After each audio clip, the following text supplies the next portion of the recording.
Hi guys, how are you doing? Welcome to tutorial number 4.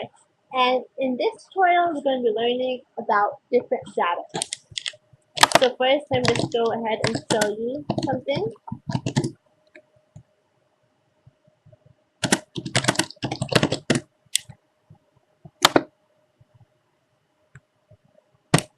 So here are the different data types in Java. So we have primitive and non-primitive data types. So mostly, this is just a loose definition. The primitive data types are for numbers, and the non-primitive data types are for other values. So first, one non-primitive data type that you're already familiar with is string. So going a little back, a data type is basically you're saying this value that you're going to be implementing in your code. This is the type of value it's a number, it's a string, or basically like a word, it's a phrase. So you use string when you're just writing a phrase or a word, and we'll learn about array later on. That's basically when you're making a list. And the primitive data types, first we have Boolean, which is true or false, and that's not a number, but we're going to learn how to use that as well. And then for the number values, you have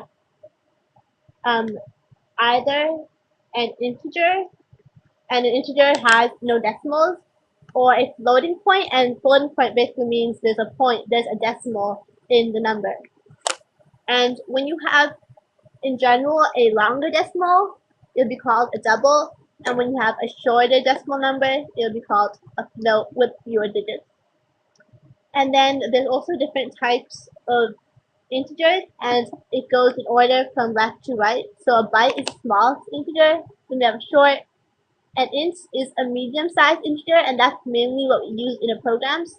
And then a long is for a very long integer. But you have to be careful, because if you assign, say, a really, really big number to a really small data type, like a byte, then it will truncate and it won't work because you can't store such a big value in such a small space of the byte. And another problem is if you, in the opposite way, if you store too small a value into a large data type, such as you storing just like 0.1 into a long. And the problem with that is the compiler in the IDE is storing a lot of space for the long because it expects a very big number. But when you just put a small number like 1, you're wasting a lot of space and you're taking up a lot of memory on the computer if you end up doing that. And so basically a lot of Java is just learning how to be efficient and not take up too much memory and space on your computer.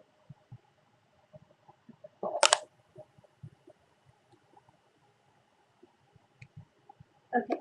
And also, something that's important to know is, so basically you can call a variable, so data types have different, each variable has data type, and you can call different variables and implement wherever you'd like to in your program. And first, you usually have to initiate your variable, and you're going to be going over how to do that. But if you do not assign it to a value in the beginning, it's usually 0.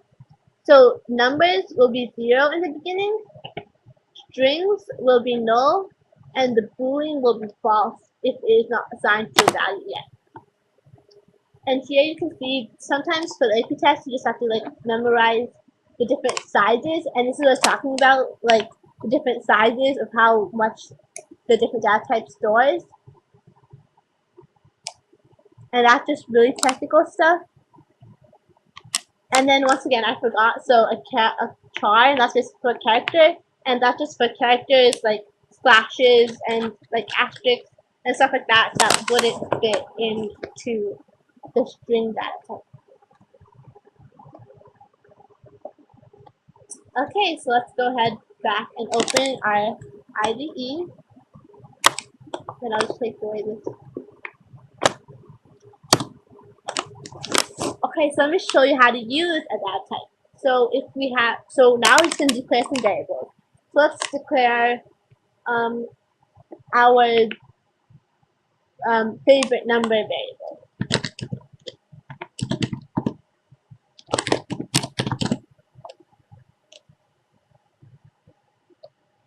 Okay, and it's giving me an error because I didn't declare the type of data type this is. And because my favorite number isn't too large, I'm just going to put its favorite number. And here we initialize the variable. Now, as I told you before, the default value for an integer is 0. So it's currently stored as 0, but if I'd like to assign it to a number, we're going to be using the assignment operator. And normally, you think it would just...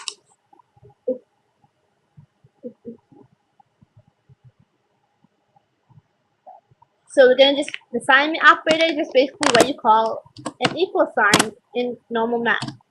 So I'll just put my number as big number 3.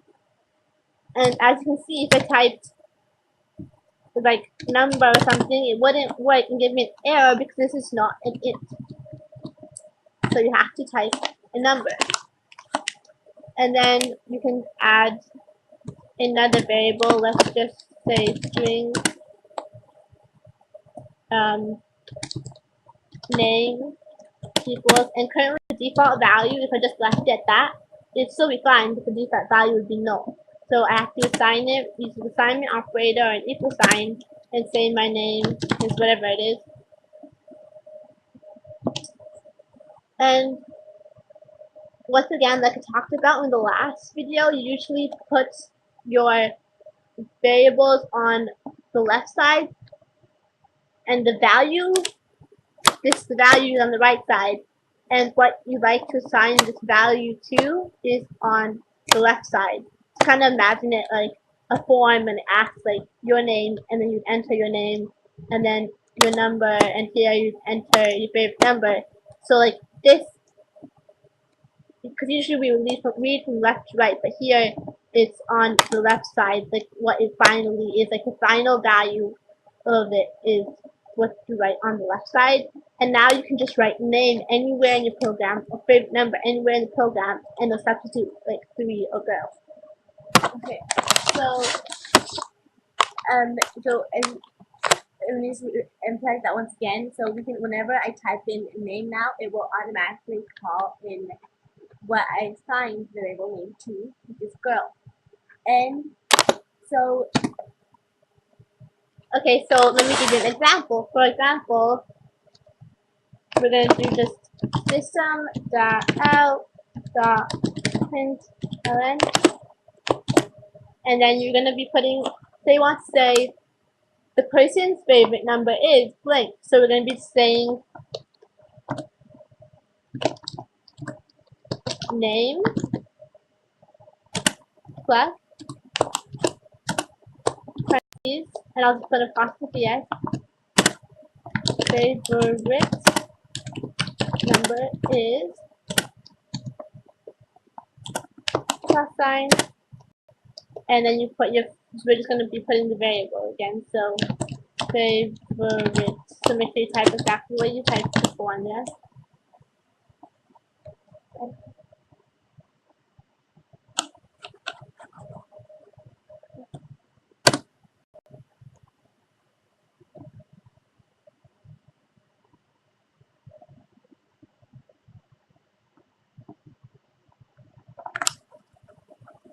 Okay, and here it's showing me an error, and that's because whenever you assign a string, you have to put colon. So basically, whenever you want to print anything, it's like quotation marks, and that's basically, so anytime you want to like write something, not to like implement it into your code as an action or command or something, but just like to actually like show and display that word or phrase, you put it in quotations, and now you can just run it, and there it went. Isn't that just awesome? So please subscribe, and I'm so excited that you guys are watching these videos. You can comment below, and I'll see you next time. So excited for our next tutorial number 5, and stay tuned for some robotics tutorials and some Internet of Things tutorials and just some apps and really cool stuff. Thank you so much.